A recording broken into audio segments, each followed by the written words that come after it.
하나님의 말씀 보겠습니다. 히브리서 8장 1절에서 13절 말씀. 우리 중고등학생들 읽고 나서 질문할 거니까 뭘 읽는지 잘 한번 들어보십시오.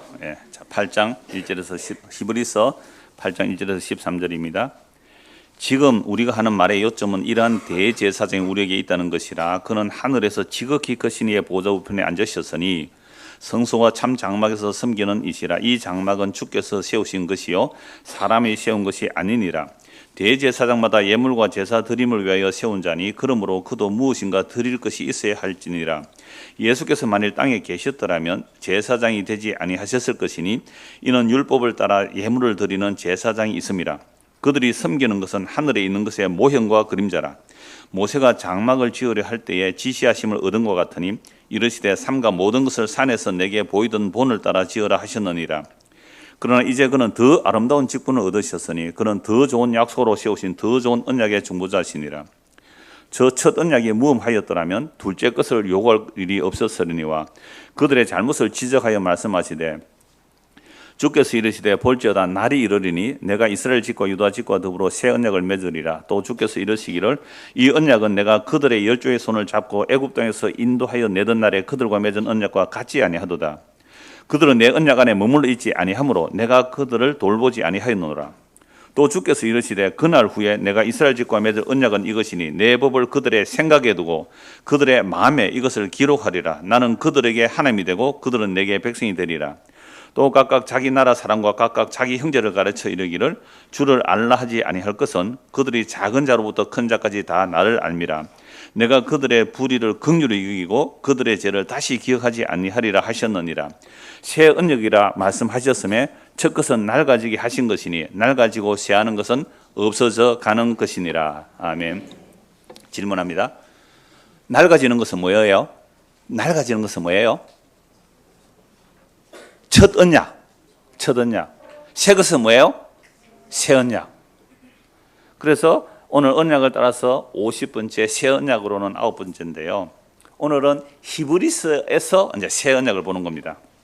자, 우리가 지금까지 창세기로부터 언약이라는 줄기를 쭉 따라 내려왔단 말이죠. 그래서 구약 성경 전체에서 지난주에 고린도후서 그 새 언약까지, 고린도후서 새 언약을 쭉 살펴보니까 새 언약을 한마디로 말하면 뭐예요? 새 언약은 다시 해야 되겠네요. 50번 설교했는데 다시 해야 되겠어요. 새 언약이라는 것을 구약의 그 엄청난 그 새 언약을 한마디로 하면 예수 그리스도의 피, 그 십자가에서 살을 짓고 피를 흘려서 다 이루었다는 예수님의 십자가의 피. 그래서 예수님은 최후의 만찬에서 떡을 주시고 잔을 주시면서 이 잔은 내가 너희의 죄 사함을 위하여 흘리는 바 곧 내 언약의 피, 새 언약의 피라고 말씀했거든요. 그 구약의 모든 언약들은 모형과 그림자이지만 그 모형과 그림자를 전하면서 이스라엘 백성들이 하나님의 언약을 어겼어요. 그래서 오늘 읽었던 히브리서 8장 8절에서부터 12절까지는요 예레미야 31장에 나오는 새 언약을 그대로 따오는 거예요. 그래서 왜 새 언약을 맺어야 되는가라고 하면 옛 언약을 통하여 인간이 얼마나 큰 죄인인지, 하나님의 율법을 주어서 도저히 율법을 지키지 못하는 그 죄가 뭔지를 드러내고서 너희들 내 언약 못 지키겠지? 내 언약 못 지키겠지? 하나도 못 지키겠어요. 그래, 그러므로 내가 새 언약을 주는 거야 라고 말씀하시는 거예요. 그럼 우리 또 질문을 하죠. 아니, 우리가 못 지킬 걸 알았다면 처음부터 뭐 주시지? 새 언약 주시지 왜 옛 언약 주시고 나서 새 언약 주시느냐고 따지고 싶은 요 마음이 무슨 마음이라고요? 이게 선악과 따먹고 나서 죄 지은 마음이라서 그래요. 죄를 지었기 때문에 따지는 거예요. 그러면 선생님이 뭐라고 하면 여러분들이 해요, 왜요 이래요. 부모님이 뭐라고 하면 왜 그래요 해요, 이래요. 순종이 안 되죠. 목사님이 여러분들 이렇게 말씀하면 합니까? 왜 그래요 이래요. 우리는 이해가 안 되는 거예요. 그래서 하나님의 모든 약속의 말씀은 라고 한 번은 누구예요? 예수님이죠. 예수님만이 하나님의 모든 말씀에 예라고 했고요. 우리는요, 아니요, 안 되는데요, 왜 그래요? 그러나 그렇지만 그런데요? 그럴 수 없잖아요. 라고 하는 모든 그 질문들이 사실은 아담의 허리에 속하여 선악과 따먹은 인간이라서 그래요. 그래서 우리가 정말로 하나님의 은혜가 임하게 되면 이제 겉에 선 돌판이 아니라 우리의 마음의 생각에, 우리의 마음에 하나님의 말씀을 기록해 준다. 이건 이제 새 언약이라 그래요.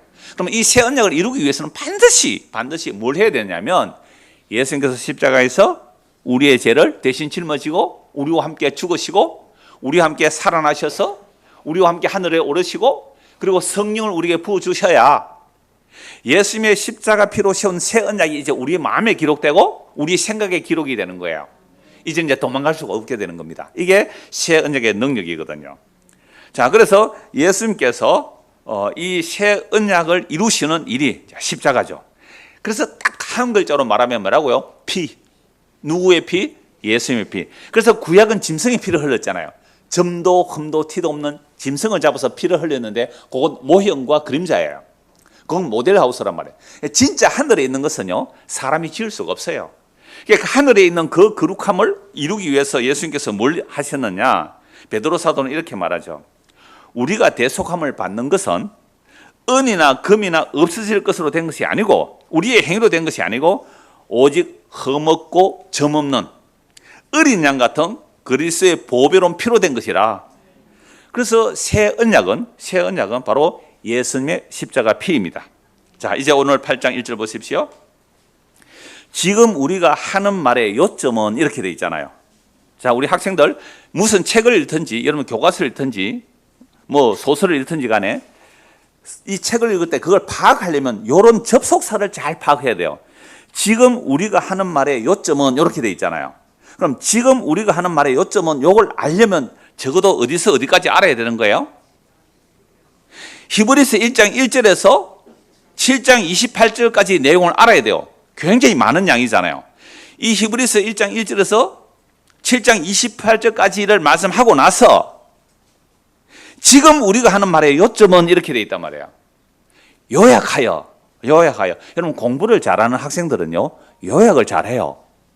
책 한 권도 서너 줄로 딱 요약할 수 있으면요, 그건 요약 정리가 잘 되는 거예요. 지금 히브리서 1장 1절에서 7장 28절까지 다 말씀해놓고 뭐라고 한다고요? 이 말의 요점은. 그러면 이제 요점을 알려면 어떻게 해야 돼요? 읽어야죠, 뭐. 자, 다시 히브리서 1장 1절부터 7장 28절까지 읽어야 되겠죠? 이해하는 분이 아무도 안 계시네요. 자, 3절까지만 읽을게요. 히브리서 1장 1절에서 3절까지만 읽을게요. 그러니까 히브리서 1장 1절에서 7장 28절까지는 뭐냐면 모든 구약 성경을 사실은 요약하고 있어요. 모든 구약 성경을 요약하고 있어요. 그러니까 모든 구약 성경을 요약해서 히브리서 1장 1절에서 7장 28절까지 말씀하고 나서 지금 우리가 하는 말의 이 요점은 이라고 말하는 거죠. 그러니까 요 말 안에는요, 구약 성경이 다 들어있어요. 구약 성경 39권이 다 들어있어요. 그래서 구약 성경 모든 것을 간단하게 요약해서 히브리서 1장 1절에서 7장 28절까지 말씀하는 거죠. 자, 1장 1절 보십시오. 옛적에 언제예요? 옛적이 구약 시대예요? 지금으로부터 2000년 전이고요. 히브리서 기록할 때는요, 지금으로부터 2000년 전에 히브리서를 기록했고, 히브리서 기록할 당시는 옛적이라고 하면 구약이에요. 즉 아담으로부터 예수님의 십자가까지, 그래서 부활 성천하셔서 성령 임할 때까지, 성령 임하기까지라면 성령 임하기까지. 그래서 1장 1절에 옛적에 구약이란 말이죠. 선지자들 아담으로부터 구약의 마지막 선지자 말라기까지, 마치 세례요한이 구약 마지막 선지자니까요. 세례요한까지 구약의 모든 선지자들을 통하여 여러 부분과 여러 모양으로 우리 조상들에게 말씀하신 하나님이, 그러니까 여러 부분은 율법으로도 말했어요. 선지자들을 통해서 말했어요. 시로도 말했어요. 잠언전도 아가서로도 말씀하셨어요. 그리고 천사들을 통해서 말씀하시고 꿈으로도 말씀하셨어요. 그게 구약이란 말이죠. 그런데 이 모든 날 마지막 언제겠어요? 민주야, 언제겠니? 이 모든 날 마지막이 2000년 전 예수님 오셨을 때. 성경은 항상 모든 구약 성경의 마지막 날은요, 예수님이 이 땅에 처음 오신 날, 그걸 마지막이라 그래요. 이 모든 날 마지막. 그러니까 지금은 우리가 어떤 시대를 살고 있어요?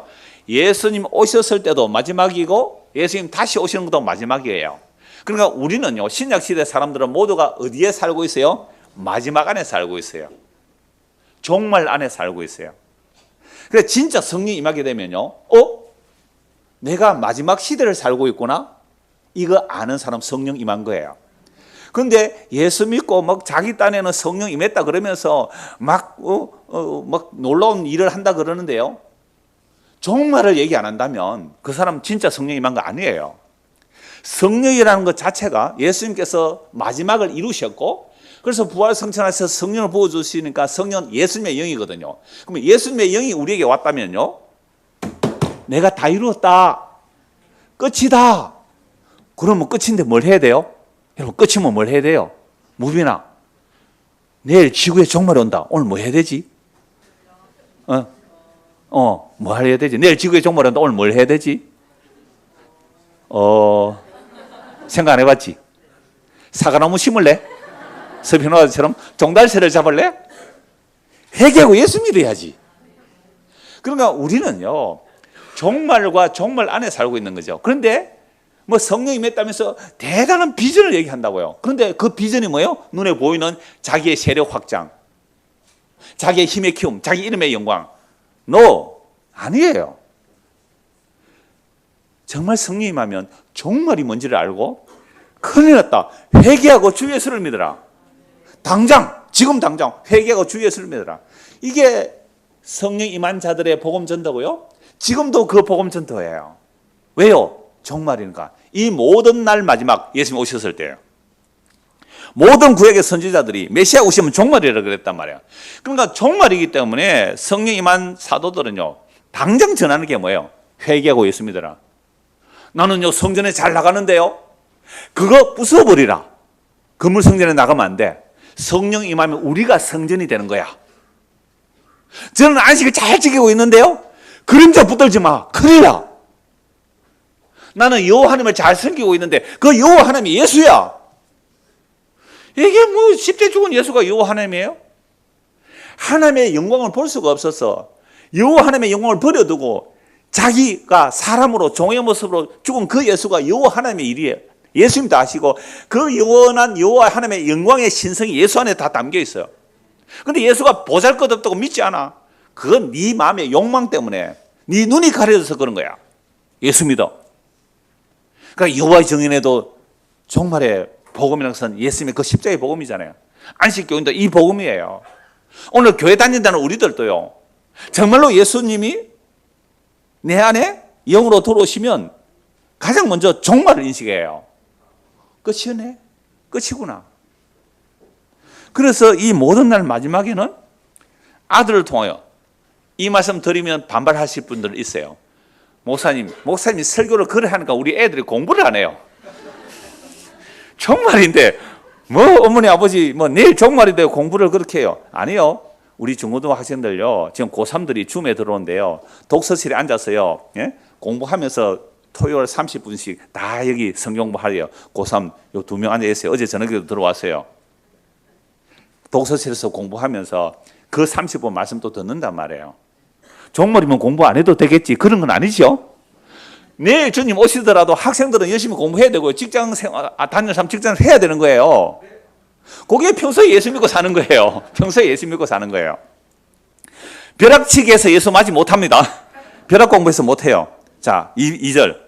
이 모든 날 마지막에는 아들을 통하여 우리에게 말씀하신 마지막 날이죠. 이 아들을 만유의 상속자, 새하늘과 새 땅의 유일한 상속자는 예수님이에요. 그러니까 우리가 예수 믿어야 새하늘과 새 땅을 상속으로 받는 거예요. 세우시고 또 그로 말미암아 모든 세계를 지으신 거예요. 예수님을 인하여, 예수를 위하여 천지 만물을 지었어요. 그런데 내가 예수를 위해서 존재하지 않는다, 그건 심판받는 거죠. 자, 3절 보세요. 이는 누구예요? 예수 그리스도, 하나님의 아들 예수 그리스도. 예수 그리스도가 하나님의 영광의 광채시며 그 본체의 형상입니다. 하나님의 영광의 본체를 이 땅에 예수님이 오셨어요. 그리고 십자가로서 다 이루셨어요. 아무도 그 십자가를 하나님의 영광의 본체의 형상으로 안 보죠. 그러나 성령이 임하여 모세의 수건이 찢어지고 예수님의 그 십자가를 바라보면 그 십자가 안에서 하나님의 영광의 본체가 얼마나 낮아지셨는지, 얼마나 자기를 비워 종의 모습으로 저주받는 모습으로 오셨는지 그걸 보는 거예요. 이게 십자가라는 신비예요. 이게 기독교라는 깊이의 내용이에요. 껍데기 얘기하는 거 아니에요. 하나님의 영광의 본체가 사람의 모습으로, 아니 사람보다 더 낮은 저주받는 모습으로 십자가에 죽었는데 그 예수가 하나님의 영광의 본체시래요.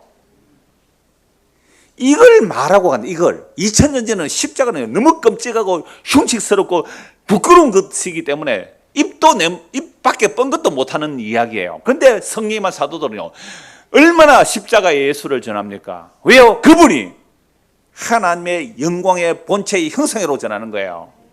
여러분 다른 데서 하나님의 영광 형상 찾으면 그건 전부 다 우상숭배예요. 수많은 사람들을 모아놓고 어마어마한 건물 지어놓고 대단한 사람의 영광을 받으면서 와자 보라 하나님의 영광이 여기에 있다고요. 금송아지 섬기는 거예요. 주님 재림하는 그날까지 하나님의 영광의 본체는 십자가 주신 예수 그리스도 안에 하나님의 영광의 본체가 감춰져 있어요. 하나님의 영광의 본체가 예수 그리스도고요. 예수 그리스도에 감춰져 있는 거예요. 고린도후서 4장 4절 한번 보실래요? 고린도후서 4장 4절.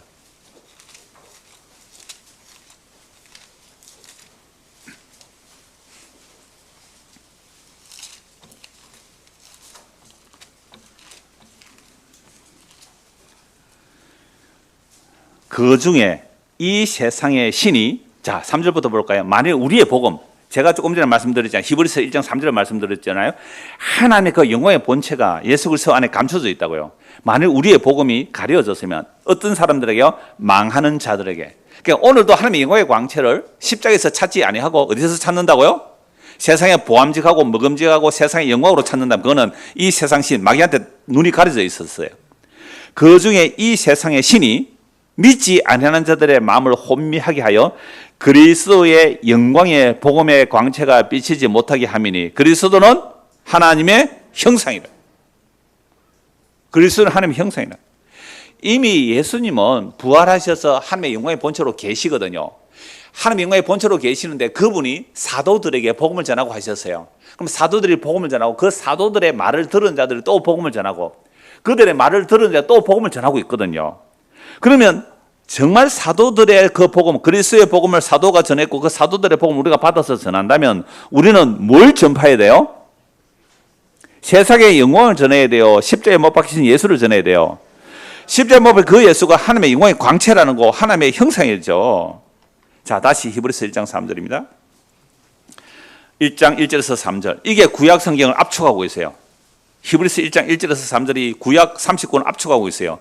옛날 선지자들을 통하여 여러 부분과 여러 모양으로 우리 조상들에 말씀하신 하나님이 이 모든 날 마지막에는 아들을 통하여 우리에게 말씀하셨으니 이 아들을 만유의 상속자로 세우시고 또 그로 말미암아 모든 세계를 지으셨느니라.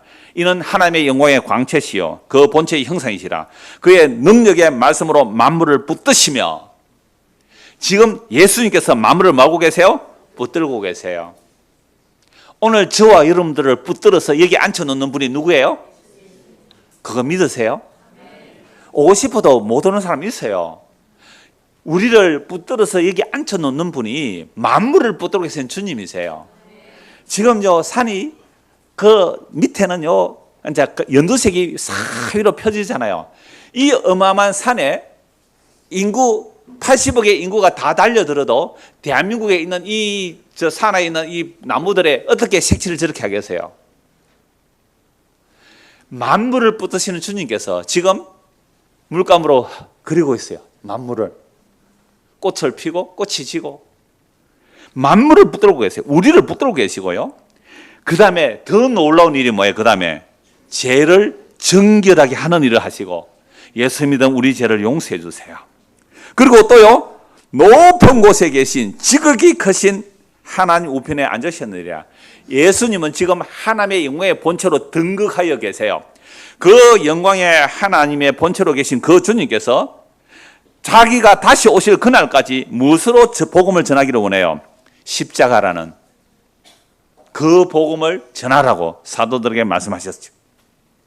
그래서 1장 3절 이후로 보면 예수님은 누구보다 뛰어나신 분이고 천사보다 뛰어나신 분이고 모세보다 뛰어나신 분이고 우리의 구원의 창조자시고 구약의 대제사장은 흠이 있어서 다 자기 죄를 용서받아야 되고 또 죽어갔지만 우리의 영원한 대제사장은 예수 그리스도고 멜기세덱도 예수 그리스도를 증거하였다고 쭉 말씀하신 것이 8장 1절입니다. 히브리서 8장 1절.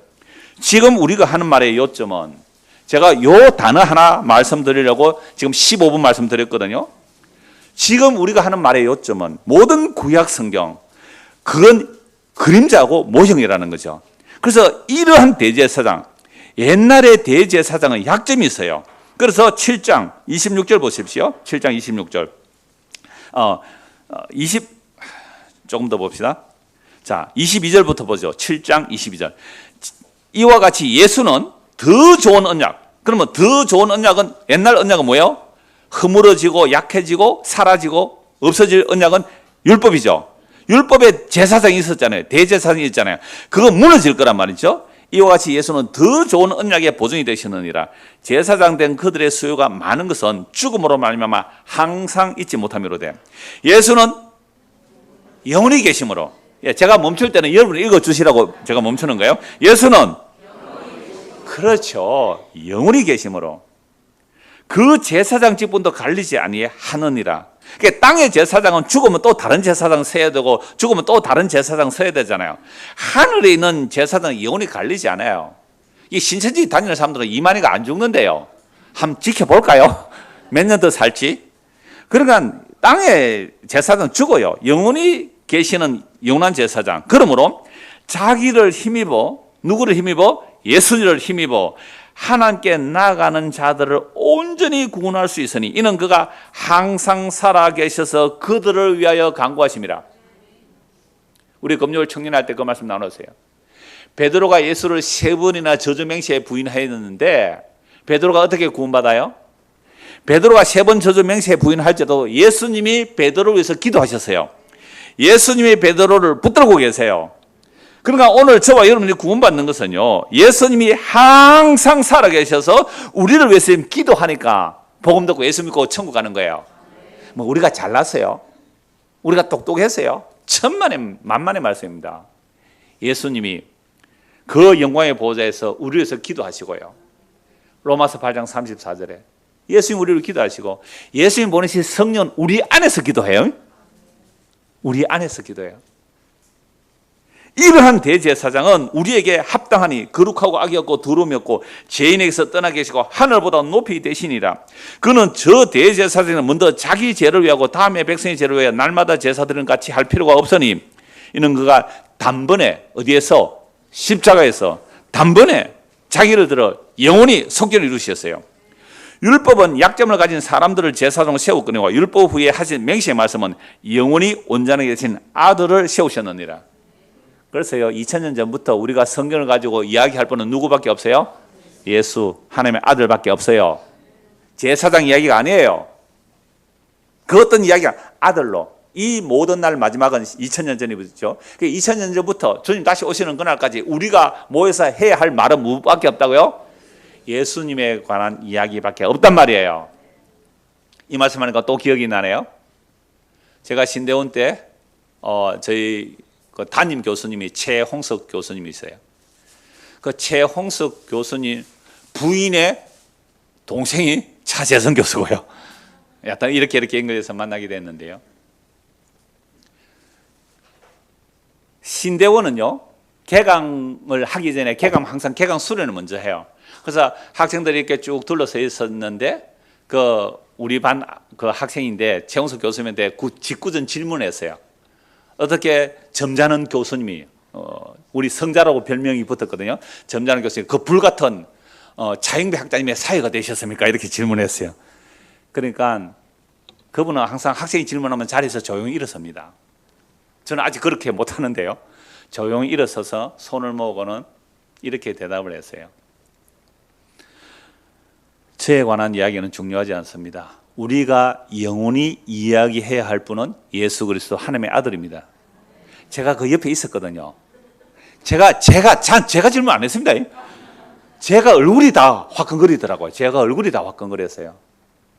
그래서 그분에게 제발 우리 교회 와서 한번 설교해 주십시오 하고 제가 삼고초려를 했는데 뭐 찾아가지 않고 전화로 3번이나 간청했는데 아닙니다 목사님. 저는요 지는 해고요. 목사님 말씀 전하시면 됩니다 해서 초청을 참 못했는데요. 제가 갑자기 이 말씀이 생각나는 거예요. 우리가 해야 할 말은 뭐라고요? 하나님의 아들이란 거죠. 하나님의 아들이에요. 이 마지막 날 하나님의 아들이라는 거죠. 그래서 8장 1절입니다. 지금 우리가 하는 말의 요점은 이러한 대제사장이 우리에게 있다는 것이라. 그는 하늘에서 지극히 크신 이의 보좌 우편에 앉으셨으니 성소와 참 장막의 성전은 있으라. 그러니까 땅의 것은 모형이고 진짜는 하늘에 있다는 거죠.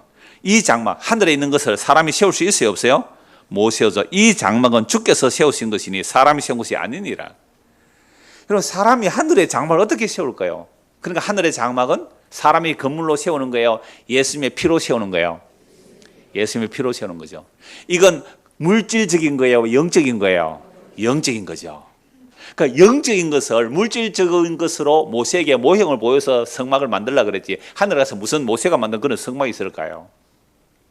대제사장마다 예물과 제사 드림을 위하여 세운 자니 그러므로 그도 무엇인가 드릴 것이 있어야 할지니라. 예수께서 만일 땅에 계셨더라면 제사장이 되지 아니하실 것이니 이는 율법을 따라 예물 드리는 제사장이 있습니다. 그들이 섬기는 것은 하늘에 있는 것에, 제가 멈추면 여러분 읽으라 그랬잖아요. 그들이 섬기는 것은 하늘에 있는 것에 모형과 그림자라. 그게 구약은 모형과 그림자예요. 그럼 모델하우스를 먼저 만들어 놓고 아파트 짓는다 그랬잖아요. 모델하우스 만들어 놓고 거기 입주할 사람 다 들어오면 모델하우스는 부숴버리고 뭐 해요? 진짜 지은 아파트에 입주하잖아요. 옛날 것은 모형과 그림자예요. 모세가 장막을 지으려 할 때에 지시하심을 얻은 것 같으니 이르시되 삼가 모든 것을 산에서 네게 보이던 본을 따라 지으라 하셨느니라. 자, 그러나 이제 그는 읽으셔야죠. 자, 다시요. 그러나 이제 그는 더 아름다운 직분, 그는 더 좋은 약속, 더 좋은 언약. 놀랍죠? 이 최상급이잖아요. 더 아름다운 직분, 더 좋은 약속, 더 좋은 언약의 중보자시라. 저 첫 언약이 무흠하였더라면, 첫 언약은 날 가지고 없어지는 거라 그랬잖아요. 모델하우스니까 둘째 것을 요구할 일이 없었으니라. 그들의 잘못을 지적하여 말씀하시되, 이게 예레미야 선지자가 예레미야 31장에 전한 새 언약의 내용이죠. 아까 읽었기 때문에 요약해서 말씀드리면 이런 거예요. 옛 언약은 돌판에 기록되었어요. 하나님께서 이스라엘 백성을 애굽에서 인도하여 손을 끌고 나왔어요. 손을 잡고 나왔어요. 하나님이 남편, 이스라엘은 뭐예요? 아내. 손을 잡고 끌려서 질질 끌려서 여기까지 지지 않고 홍해를 건너 광야를 지나오는데요. 질질 끌려오는데 조금만 힘들면 어떻게 하자고요? 애굽으로 가야지. 몸은 끌려 나오는데 마음이 안 따라오는 거예요. 그럼 몸은 남편하고 있는데 마음은 딴 남자 품으면 어찌 돼요? 그거 간음이라 그래요. 몸은 예수님 하나님이 손에 끌려서 나왔는데 마음이 애굽으로 가요. 이걸 음란이라 그러고 이걸 바람핀다 그래요. 우리 다 그렇지 않아요? 예수님 진짜 우리 신랑이에요. 예수님이 정말 좋아요. 나 예수님 계시면 다른 거 다 필요 없어요. 안 그러면 우리는 다 지금 바람피고 있는 거예요. 그러니까 그 옛 언약으로는요, 도대체 마음을 잡을 수가 없어요. 여러분들, 사람이 사는 게 왜 힘들어요? 우리 마음을 내가 어떻게 할 수 없으니 힘든 거 아니에요. 다른 사람 볼 때는 김 집사, 내가 네 같으면 아무 걱정이 없겠다. 남편 돈 잘 벌어줘, 자식들 공부 잘해. 뭐가 그렇게 걱정이고, 뭐가 그렇게 우울하고 죽고 싶노? 난 네 같으면 아무 걱정이 없겠다. 그래서 자기는 불안해 죽겠어. 아무런 위로가 안 돼. 그 착한 남편이, 그 착한 아이들이 아무 위로가 안 돼. 내 마음을 내가 어떻게 할 수 없는 거예요. 그래서 우리 인간은 우리가 주인이 아니에요. 나는 내 마음 하나조차도 내 마음대로 못해요. 내 손가락 하나 내 마음대로 못해요. 누가 우리를 붙들고 계세요? 마음을 예수님 붙들고 계세요. 그래서 그 예수님이 누군지 알고 믿고 그 예수님이 내 안에 들어와야 근심을 내려놓고 다 함께 차차차 할 수 있는 것이요. 예수 전부가 되신 그분이 내 안에 오면 불안해. 걱정해요. 아니, 보험 다 드러냈겠다. 집도 몇 채 있겠다. 그죠? 장래에 뭐 살 길 다 있는데도 그게 아무런 위로가 안 돼요. 불안해. 은행 부도나면 어떻게 하지? 하늘이 무너지면 어떻게 하지? 지진이 일어나면 어떻게 하지? 이게요, 만유가 되신, 전부가 되신 예수 그리스도가 우리 마음에 안 들어오면 다 그래요. 그러니까 교회 다녀도요, 다른 것에 허덕거리면서 갈망하고 산다면 진짜 회개하고 예수님이 내 안에 오셔야 되고, 예수님은 분명히 오셔서 믿는다고 하지만 또 그런 것은 진짜 회개하고 성령의 충만함을 구해야 돼요. 성령의 충만하면 예수의 말씀이 내 안에 충만해요. 말씀이 내 안에 충만하면 더 원할 것 없도다. 복과 영생 예수신이 더 원할 것 없도다. 이게 새 언약의 충만한 상태거든요. 이게 새 언약의 능력이에요. 그래서 구약에서 돌판에 기록된 것을 내가 때가 되면 내 말을 너희 안에 기록할 거야. 너희의 생각에 집어넣을 거야. 그러니까 이제는요, 우리가 애굽에 살든지 뭐 어디에 살든지 새 언약이신 예수 그리스도 그분이 나를 떠나지 아니고 우리의 생각을 터치하시고 우리의 마음을 지배하고 가세요. 그러니까 뭐 엉망진창일 수 있어요.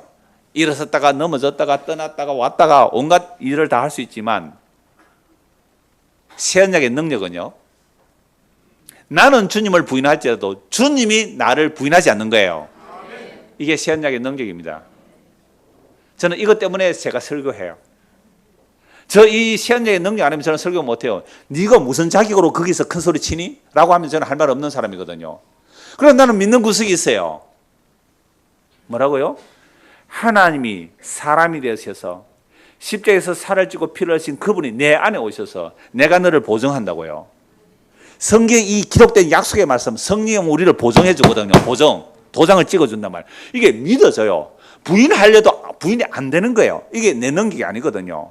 이게 예수 믿습니다 라는 말 안에 들어있는 내용들이죠. 이 어마어마한 새 언약을 이루신 거예요.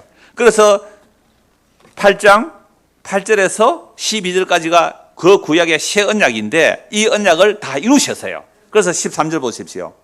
8장 13절. 새 언약이라 말씀하셨음에 첫 것은 낡아지는 것이고 낡아지고 새하는 것은요 없어져 가는 것이라. 이제 9장을 보십시오. 9장 8절 한번 보십시오. 히브리서 9장 8절. 성령이 이로써 보여준 것은 성령이 이로써 그러니까 구약의 성막에 들어가고 하는 것들 보여준 첫 장막이 서 있을 동안에는 성소에 들어가는 길이 아직 나타나지 아니한 것이라. 이 장막은 현재까지 비유라는 거예요. 모델, 비유, 구약은요.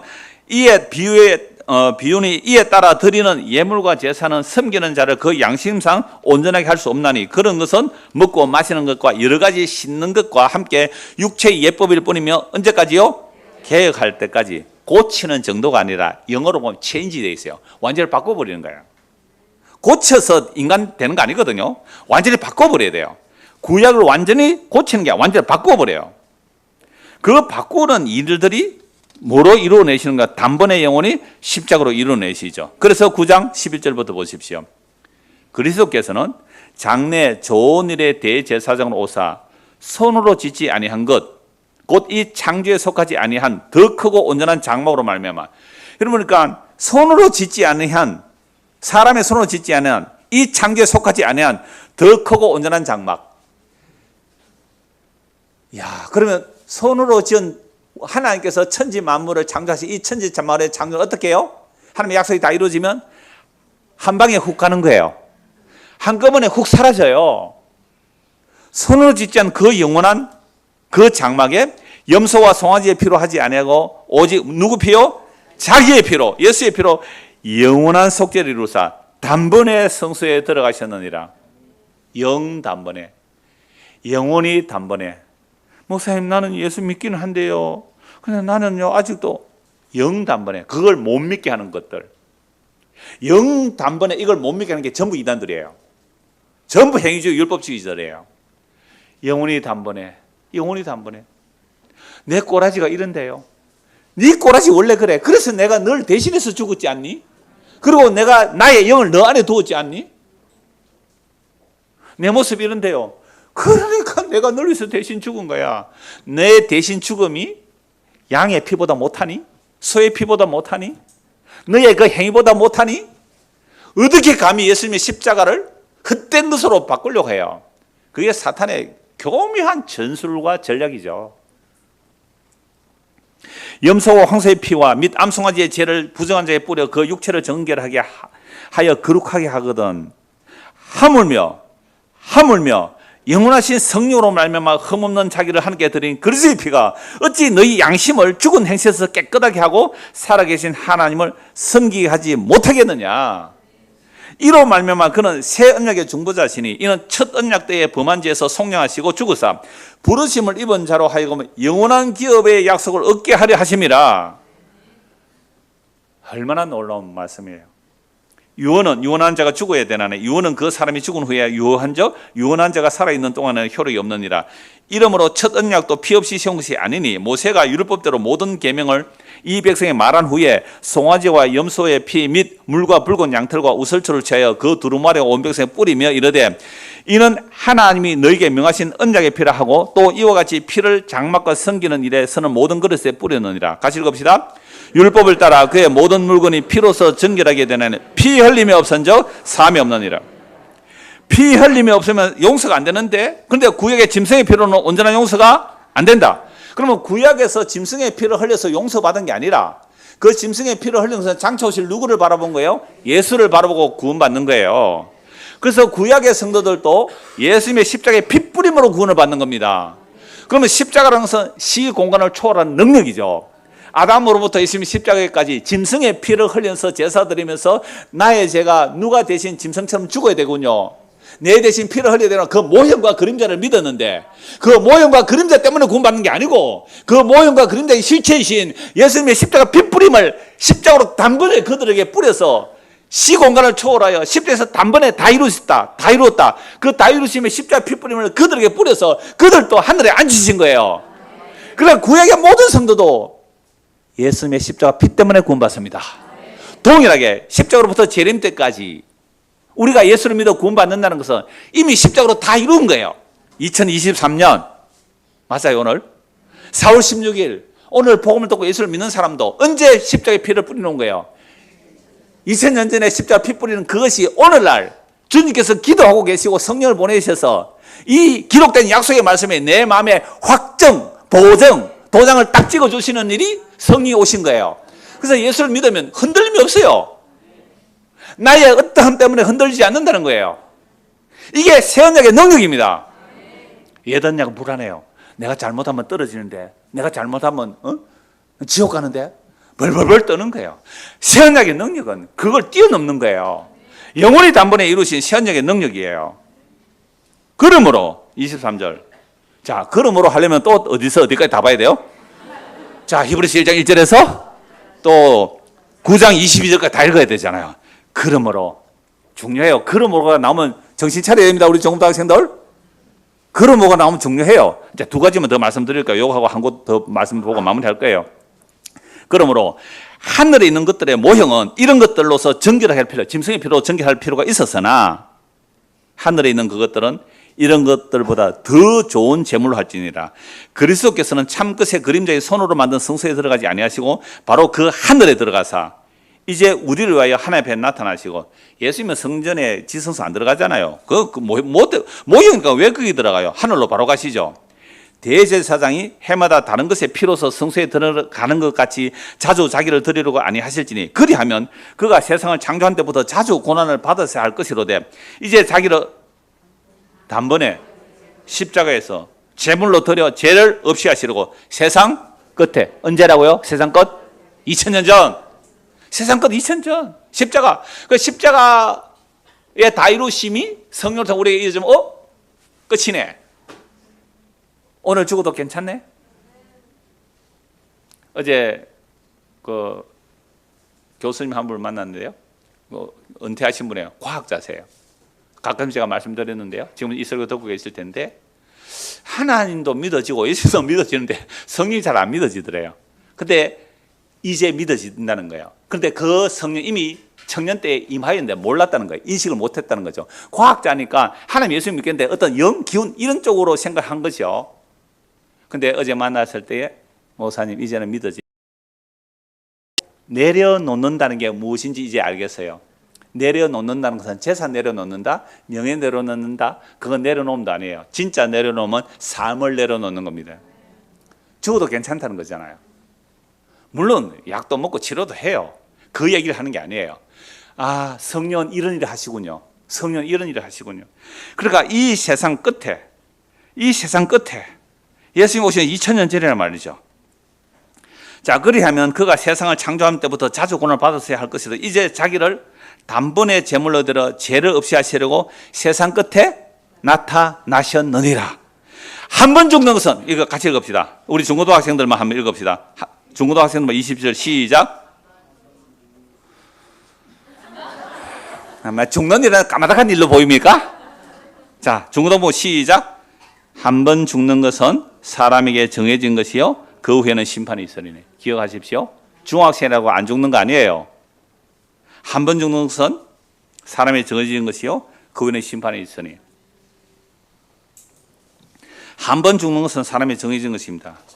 자, 중고등학생들, 사람이 왜 죽습니까? 사람이 왜 죽어요? 그렇죠. 죄 때문에 죽죠. 근데 의사 선생님이 사망한 사람을 사인을 뭐라고 적어요? 죽음의 원인 사인을 뭐라고 적어요?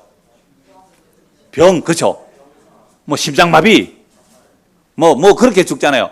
그런데 죄 이렇게 적으면 어떻게 될까요? 의사가 사망 원인 죄 이렇게 적으면 의사 시험 합격해요, 못해요? 그러니까 모든 의사는 하나님 말씀대로 안 믿는 사람이라 이렇게 보면 되겠죠. 그래, 사망의 원인도 모르게 뭘 의사예요. 근데 의사가 사망의 진단을 하지만 자기도 죽어요, 안 죽어요? 죽죠. 그래서 죄의 삭시 사망입니다. 죄의 삭시 사망이에요. 그러니까 모든 사람은 죽는단 말이에요. 근데 죄 때문에 죽는 요것이 물론 근원적인 죄는 하나님의 생명에서 끊어진 게 죄고요. 이게 영적 사망이라 그래요. 영적 사망을 했기 때문에 우리 육신도 죽어요. 그러니까 모든 사람이 죽는 이유가 뭔지를 몰라요. 근데 성경은 알려주죠. 뭐라고요? 죄 때문에 죽어. 근데 한 번 죽는 것으로 끝이면 나도 좋겠어요. 탁 죽고 말지 뭐. 괴로우면. 여러분들 평소에 그러잖아요. 탁 죽었으면 좋겠다. 몇 번 얘기하세요? 수백 번 더 말했어요. 그럼 수백 번 여러분 자살한 거나 마찬가지예요. 자살하는 사람들 욕하지 마세요. 지는 탁 죽고 싶다는 그 말은요. 예수님이 이렇게 말씀했잖아요. 우리 마음에 동기가 이미 행위와 같다. 마음의 동기가 행위와 같다. 죽고 싶다는 마음 들었다. 니는 자살한 거예요. 그러니까 우리 마음에 죽고 싶다. 그건 자기를 죽이는 거나 마찬가지잖아요. 그런데 한 번 죽어서 끝이라면 용감하게 죽는 사람이죠. 그렇게 해서. 그런데 꼭 알려주세요. 끝이 아니야. 죽으면 반드시 뭐가 있어요? 심판이 있어요. 무슨 심판을 할까요? 죽고 나서? 우리 병순 씨, 죽고 나서 무슨 심판을 할까요? 네 착하게 살았나 안 살았나 요것과 심판할까요? 네 예수 믿었나 안 믿는다 요것과 심판할까요? 예수 믿었냐 안 믿었냐 요것과 심판해요. 우리 병순 씨가 70이 넘어서 세례 받았어요. 나는 아무것도 몰라요, 목사님. 아무것도 몰라도 괜찮아요. 당신의 산 삶이 죄인 줄 알고 예수님이 십자가 피만이 나의 죄를 용서한다는 것을 믿으십니까? 예. 세례 받으세요. 그래서 죽고 나서 심판 딱 그 기준 하나예요. 너 예수님이 누구니? 내 죄가 예수를 죽였습니다. 내 죄가 예수를 죽였습니다. 그 예수님이 나의 죄를 용서하는 유일한 분입니다. 그래? 그렇다면 너는 천국에 가. 너는 둘째 삶에 가지 마. 그러니까 한 번 죽고 나서 반드시 심판이 있는데 그 심판은 예수 그리스도를 믿느냐 아니 믿느냐 그거예요. 이 역사 속에서는 예수 믿어도 별 볼 일 없잖아요, 우리가. 예수 믿어서 뭐 잘된 거 있어요, 여러분들? 예수 믿어서 잘된 거, 예수 믿어서 잘된 거 별로 없어요. 여러분, 예수 믿으면 잘 된다, 예수 믿으면 잘 된다, 부자 된다, 복 받는다 하니까 강남에 어떤 순복음교회에서 500억 사기친 여집사가 있잖아요. 뉴스 못 봤어요? 새벽기도 열심히 나오고 모든 전도 열심히 참석하고 그 다음에 뭐 여전대 가면 돈 풍풍 내고 말이죠. 뭐 행사한다면 돈 뭐 엄청나게 내고 주상 복합 그 강남에서 제일 비싼 아파트 살고 명품 가방 들고 다니면서 하니까 사람들 되게 부자인 줄 알았죠. 그러면서 기업의 긴급 자금을 내가 대주는 투자자인데 여기는 다른 데 은행에 맡으면 4%지만 내 입고 맡기면 10% 줄게. 눈이 확 돌아가죠. 그리고 정치 자금 세탁하는 것도 내가 한다. 그런데 그런 말을 교회 다니는 사람이 하고 그런 말을 듣고 그 사람에게 투자한 교인들이 뭐예요? 다른 복음, 다른 예수. 다른 복음, 다른 예수예요. 큰일 났죠. 저는요, 그런 사건이 터질 때마다 잘 터졌다. 그래서 교회 다니는 사람 마음이 확 사라지게 해야 된다.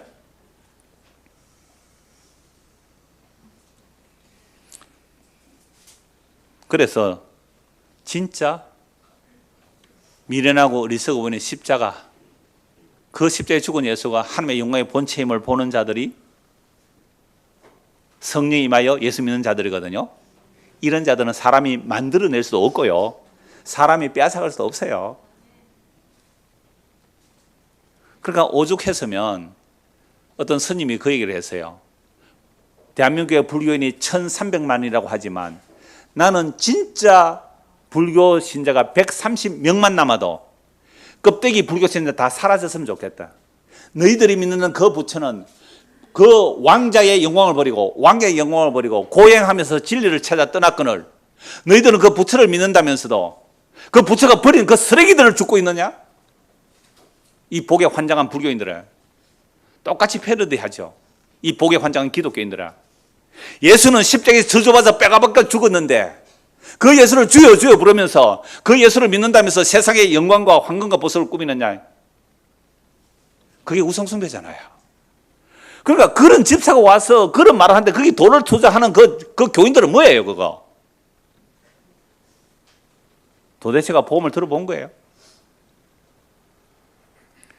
그런 게 신문에 딱 나오면 막 터뜨리잖아요. 그것뿐이에요.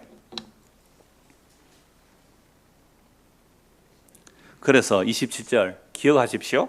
한 번 죽는 것은 사람에게 정한 것이요 그 후에는 심판이 있으니. 여기서 심판받았어요. 예수 믿지 않고 심판받은 자는 어디로 들어가요? 둘째 사망이라는 지옥입니다. 죽을래야 죽을 수가 없어요. 지옥은 죽을래야 죽을 수가 없어요. 둘째 사망입니다. 한 번 죽는 것은 다 죽어요. 예수 믿어도 죽고 안 믿어도 죽는데요. 죽고 나서 심판이 있는데 예수 믿고 죽은 사람은요, 둘째 사망에 안 들어가고 영원한 생명, 그거 새하늘과 새 땅에 들어가요. 하나님 천국에 간단 말이에요. 그게 영원한 복이고요. 예수 안 믿고 죽은 사람요, 세상에 어떤 영광을 가졌다 할지라도 예수 안 믿고 죽었잖아요. 교회는 다녀도 예수 안 믿는 사람 많아요. 교회 다녀도 예수 안 믿는 사람 많아요. 지옥 가죠 뭐. 교회만 다녀서 되는 게 아니에요. 진짜 내 죄가 뭔지 알고 회개하고 예수 믿어야 돼요. 그런 자들은요, 둘째 사망의 해를 받지 않습니다. 한 번 죽는 것이 끝이 아니라니까요. 주께서 마지막 날에 심판하세요. 하나님의 의를 행하는데, 예수 믿는 게 의를 행하는 거예요. 의를 행하는 자는 생명의 부활로, 악을 행하는 자는 심판의 부활로. 그러니까 지옥도 부활해서 지옥 보내버리는 거지 않아요. 이와 같이 그리스도도 많은 사람의 죄를 담당하시려고 단번에 들이신 바 되셨고 구원에 이르게 하기 위하여 죄와 상관없이 자기를 바라는 자들에게 두 번째 나타나시라.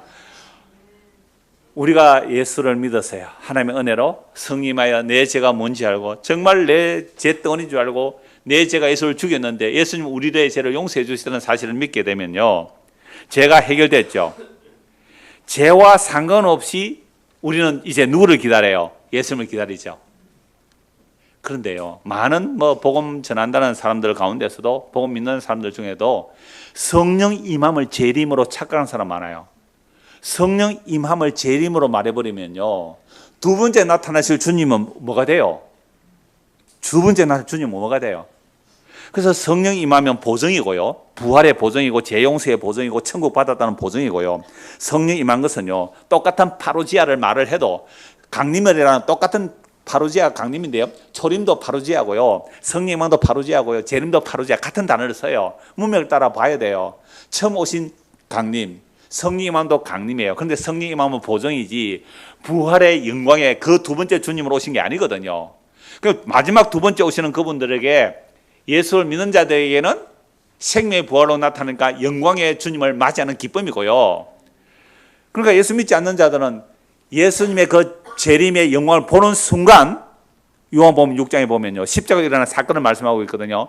산아 날 가려다오, 바위와 날 가려다오, 저 어린 양의 진노에서 누가 피하리요? 어린 양의 진노, 십자가의 진노 너무 무서워서요. 스스로 둘째 사망에 들어갈 수밖에 없다니까요. 이게 성경의 분명한 증거인데 우리가 예수 믿는 것을 얼마나 시큰둥하게 여기고 삽니까? 이 마지막 때에 둘째 사망이 있다는데 한 번 죽는 것은 다 죽어요. 100년 안에 다 죽잖아요. 죽기 전에 예수 믿고 산다는 게 얼마나 어마어마한 복인지. 그거 알고 믿는 사람 성령 임해야만 돼요. 성령 임해야만. 그게 진짜 가치임을 알잖아요. 12장 보겠습니다. 히브리서 12장 23절. 하늘에 기록된 장자들의 모임과 히브리서 12장입니다. 자, 히브리서 12장. 예. 요 10장 그거 오탑니다. 12장입니다. 그거 보지 마시고 12장 찾으십시오. 예, 히브리서 12장 23절. 하늘에 기록된 장자들의 모임, 뭐예요? 예수 피로 구원받은 하늘나라의 모임이란 말이죠.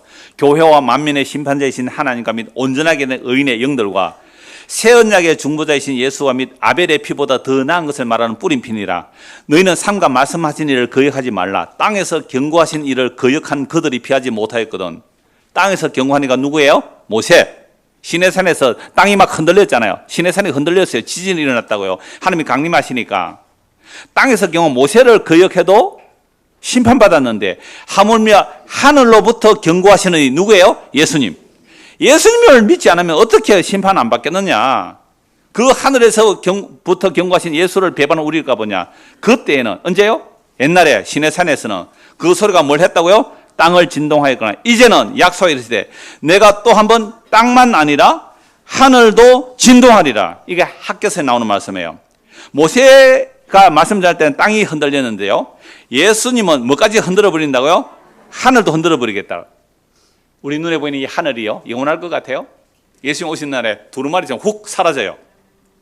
하늘 아래 땅 불태워 없어져요. 그걸 믿고 산다고요? 어리석은 거죠. 적어도 예수 믿는 자는요, 눈에 보는 하늘과 땅이 훅 다 사라진다 해도 나는 겁이 없네요.